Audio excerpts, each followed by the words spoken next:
Last week, the Statue of Liberty had a new plaque created. It used to read,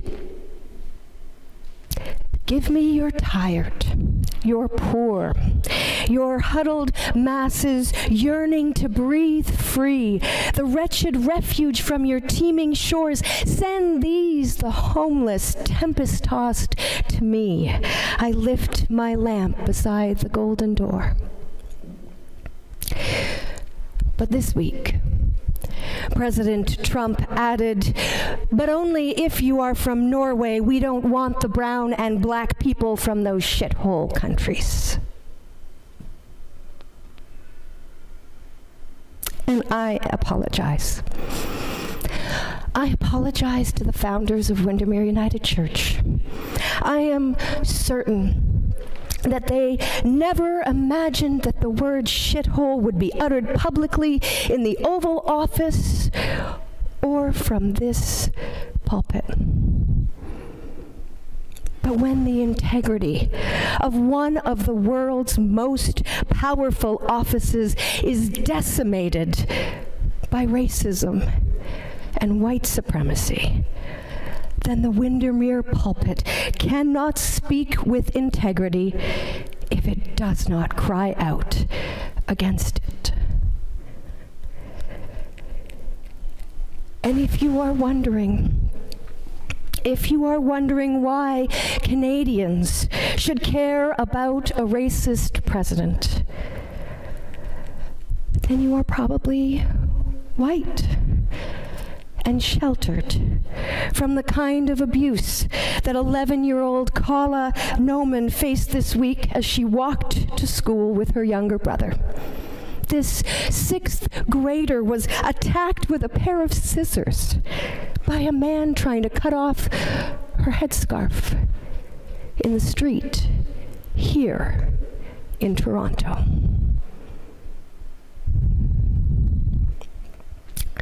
Tomorrow is Martin Luther King Jr.'s day.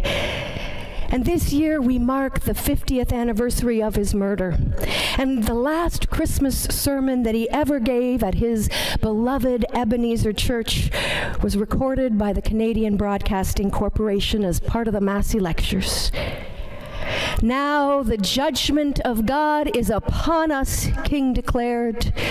"We must learn to live together as brothers, or we are all going to perish together as fools." Peace is not a utopian fantasy, but a social imperative. For every being, every human being, King said, is more than a tiny vagary of whirling electrons. We are children of God, caught in an inescapable network of mutuality, tied to a single garment of destiny.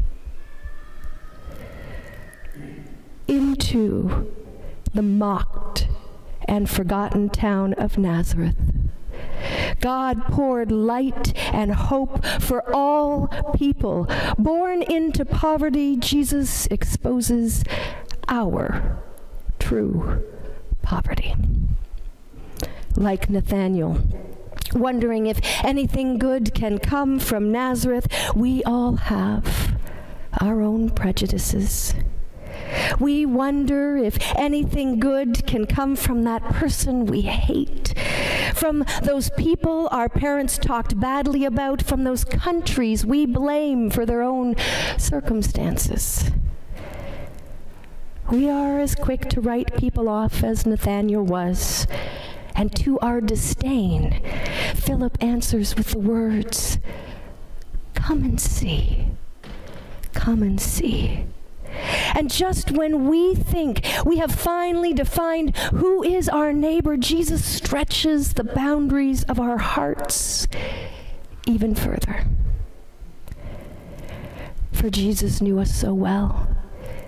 He lived our life, and even he was not free from prejudice and stereotypes. Early in his ministry in the region of Tyre, Jesus meets an immigrant woman, Syrophoenician by birth. who begs him for a healing. And he calls her a dog. And unfit for the food meant for the children of God. And she reminds him that the dogs under the table are deserving of the crumbs that the little children drop. And surprised by her answer, Jesus is awakened and begins a ministry that includes not only the Jews, but all people. Christ showed us the way, but preferring to live in darkness, we crucified him. But even at our worst, we could not stop the light from coming in. Easter, Dr. King reminds us, is an eternal reminder of the fact that the truth-crushed earth will rise again. Easter justifies Carlyle in saying, "No lie can live forever." The journey towards peace.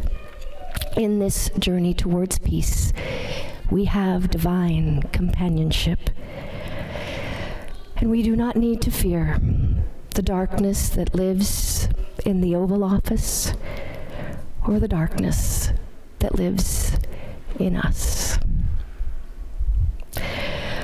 When Adrian and I first planned this service today, Trump had not uttered his most recent hate-filled words in the direction of Haiti, El Salvador, and Africa. And yet, even as we read the gospel story, what stood out to us was the ease with which Nathanael denigrated his neighbors in Nazareth. And we wondered if it might be of spiritual value to look at where violence lives. For if we are honest, it lives, at least in part, in each one of us. And so we asked Michelle to put 2 blank pages into the bulletin. And I'm going to invite you, if you will, just to turn to those now. Maybe just to fold one on one side, one on the other. To grab a pencil. To keep them in your lap as we sing and move into the prayers of the people with our sung response. Now more than ever, we need to face the truth, beginning with our own hearts. So the invitation this morning, if you are up for it, is to take a moment to answer the question for yourself, can anything good come from? And on one of the blank pages, write down the name of the person, or the group of people, or the country that comes to your mind. Maybe it's a colleague who doesn't have the same work ethic that you do. Maybe it's your neighbor who puts tacks down at the edge of their lawn. Maybe it's the people whose sexual orientation you just don't understand. Maybe it's the religious or ethnic group you've been taught to be wary of. Can anything good come from them? In the love that cannot be killed, in the light that shines into our deepest personal darkness, you are invited to flip over to the other blank page, to write down the name of the person or the group you wrote on the other side. And after that name or group, write the words, "is a child of God," or the name of the group, and "are children of God." And perhaps you already have something positive you can write down about them in the next sentence. Something you know about them that is life-giving.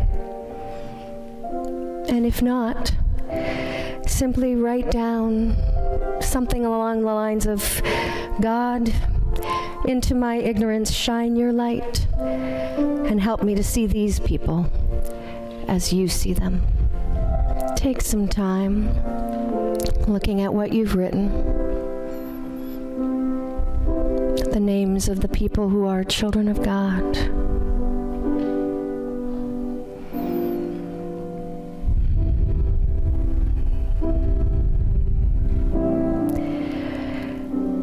You may not feel a change right away, but the journey has begun in the asking. Easter morning, my friends, is coming, and we shall all one day sing as one. Amen.